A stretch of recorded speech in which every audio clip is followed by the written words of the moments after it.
Hi, it's time for Spider and Old Scooter again.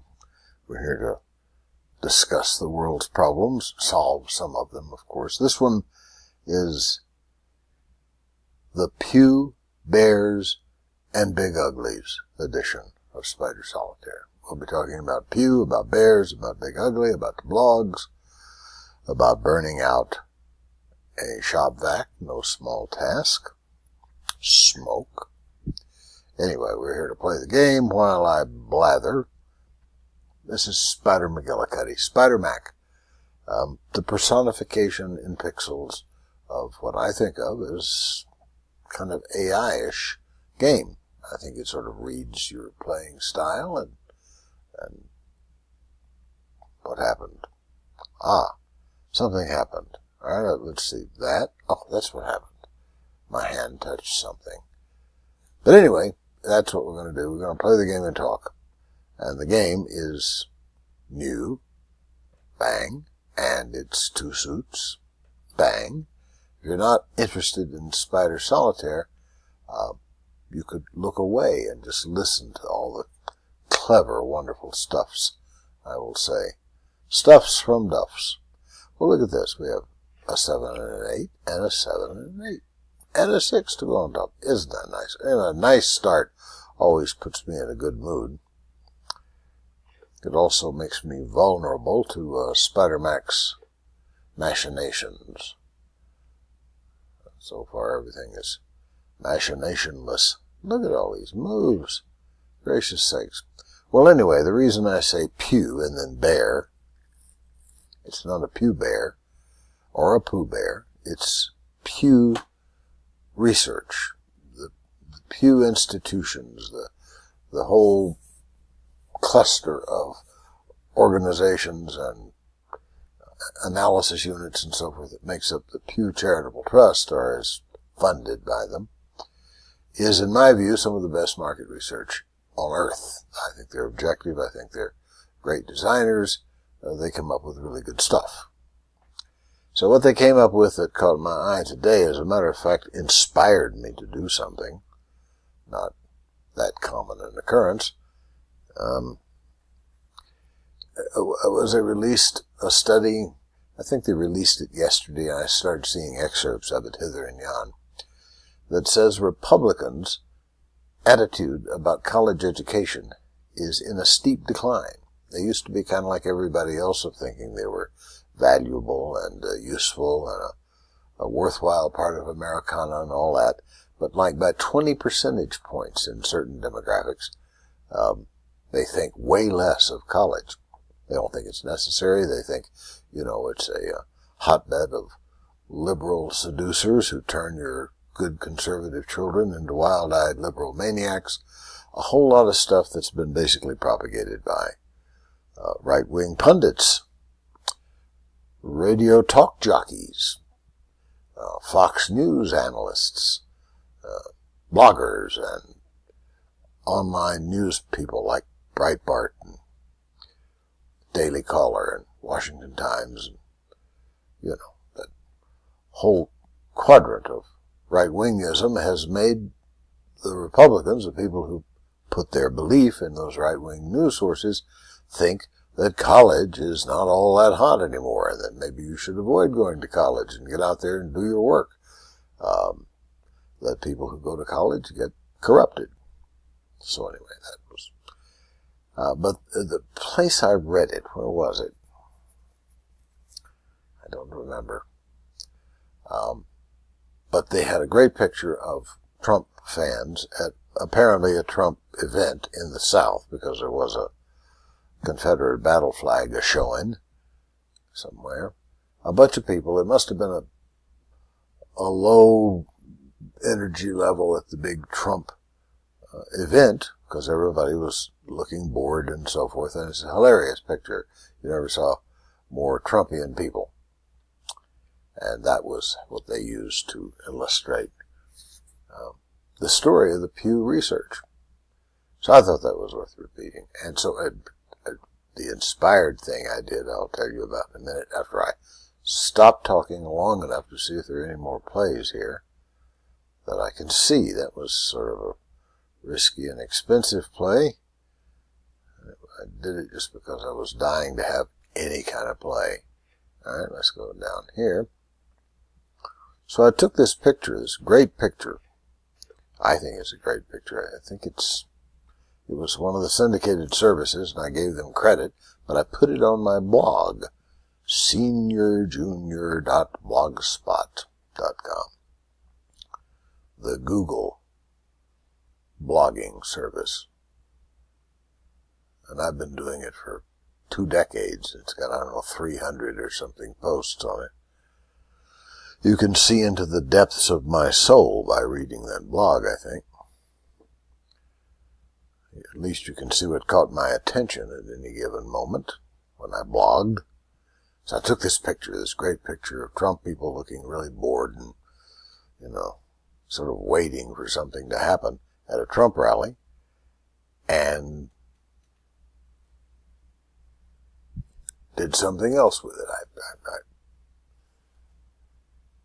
I think it's sort of cute. But if you'd like to check it out, great picture. Whether you think what I did with it is cute or not probably depends on your political position, but it's at http://seniorjunior.blogspot, spelled like it sounds, .com. And there you will find, under the title Normal Curve, what I did. So now I'm plugging books, I'm plugging my blog, I'm hardly getting any playing done, so I'll press on. You probably also want to know why I said Pew Bears, because the second subject of interest is bears. We're in bear country. Here in the mountains of New Mexico, the top predators, they sort of tie for top predator, I think, are black bears and pumas, or mountain lions. They have different quarry, so they don't compete directly. I guess they occasionally get in a fight. I'm not sure who wins. I think it's sort of circumstantial. Who wins? Luck. Because they're both powerful, fast, unbelievably strong animals. And this is their territory. This is where they live. And we humans came storming in here around 1900, I think, when the loggers got here and started cutting down these immense, majestic ponderosa pines, 6 foot across at the base, wonderful, historic trees, and they clear-cut the place, like in 1905, 1910. And so all the forest we have now is second growth. It came back after the Great Decimation. Oh, no? Oh, 6 block fiddle sticks, 6. I could do that, but that's just going to whet my appetite, not really accomplish anything.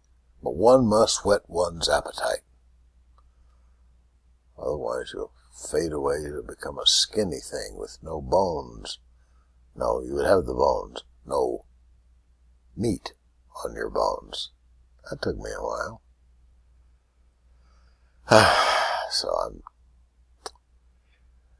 So we're having bear sightings around here. The bears come, the houses are kind of far apart. A typical small lot is a half acre to an acre, and the larger lots are like 20, 30 acres. And there's a whole bunch of 10s and 20s, and it's all mixed in with bear and puma country. And we all put up nature cams and watering holes and things and try to do our part for not being too destructive to their homeland. The puma has a huge range. 10, 15 miles around a center point is a small version of the puma range. And bears are mysteries to me. I have a neighbor who's a bear expert and is involved in research to find out just how big black bear ranges really are, how much overlap there is, all that sort of bearish stuff. So when a bear decides that your house is a good place because you left out your garbage can perhaps one night, it will keep coming back. And if you make your garbage cans totally inaccessible, it still takes a bear a while to learn not to come back. And so they're sort of scary, big bears. And so people, after they've been scared a few times, will call animal control, and they will come out and trap the bear in these enormous metal round traps. And then they move them, they replace them, they relocate them. I know if I keep blurting out things, I'll find the word I'm after. Score! At 10 minutes and 42 seconds into the game, old Scooter scored. And anyway, so the bear advocates, among whom I count myself, and my neighbor, the bear researcher, is a bear advocate nutcase. I mean, she's entirely, not nutcase, fanatic, strong, committed, nothing pejorative, really good bear protecting, researching, scientific lady. And all of us just hate it when they call someone finally out of frustration because the bear keeps, eating their garbage. They call somebody and they come out and they trap it and they try to relocate it, and it never works because inevitably wherever you put a bear you're moving, it's in some other bear's territory, and so they do fight and one kills the other. So it's usually the invading bear, the guy who got trapped and taken somewhere and he's all confused. Oh, come on, I'm so close on so many things and nothing will happen here.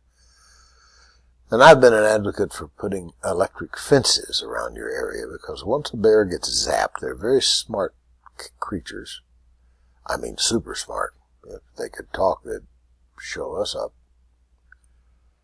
But once they've been zapped, they change their mind about your house being a good place, and they simply start avoiding it. I'm speaking from experience here. The bears avoid us because we've had an electric fence up for quite a while, 4 or 5 years after many bear visitations, and boy, they stopped immediately. We haven't seen a bear on our property since I put up the electric fence. I know they got popped in the nose. It's kind of a strong electric fence. My wife got into it. Speaking of strong was her comment. Numerous comments, actually. But the bear doesn't come back. It now knows that's a rotten place, man. You go up to the fence and it kicks you in the face. And we're advocating to all these people who are having bear trouble, just buy a cheap little electric fence powered thing, put up a little wire around your garbage, and it'll go away. But it's hard to get people to do stuff that they didn't think of. Did you ever notice that? But if you're a bear lover, don't sing, Scooter. You would put up an electric fence. So that's Pew and Bear, got that said. And what do I have? Oh, I don't have time to go into Big Uglies. I'll say Big Uglies for another game. And I'll try to finish this one off in an honorable fashion. I am now $1 ahead. It's $5.50 to break even, $500 to get in, $5.50 to break even. I'm $1 ahead. I'll probably be a little bit behind before I finish, unless I strike gold here. So rather than worry and gnaw on this one, bear-like, I will move on to the last deal, the hospice round. Keep them comfortable. Entertain them. Make them know you love them until they're gone. We do hospice for old Airedales. They got a year or two of life left. Give them the best darn year you can. And they go out happy. Good thing some of us do it because people just don't want a dog that's dying. I gotta go. Bye.